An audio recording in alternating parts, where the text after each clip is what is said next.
fuck? Thunderstorm warning for northern Kendall County in northeastern Illinois, southeastern DeKalb County in north central Illinois, southern King County in northeastern Illinois until 10 p.m. At 9:14 p.m., a severe thunderstorm was located near Sandwich, moving northeast at 50 miles per hour.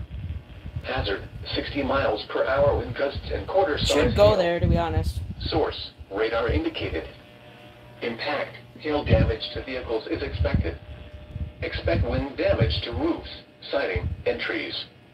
Locations impacted include Aurora, Elgin, Bartlett, St. Charles, Oswego, West Chicago, Batavia, Geneva, Yorkville, Campton Hills, Plano, Sandwich, South Elgin, Montgomery, North Aurora. There's a strobe light right there. Boulder Hill. That's what's causing that red light, is the running snail strobe light right there. Including the following Interstate 88 between mile markers 106 and 120. Alright, yeah, that's exactly what I wanted to go live for.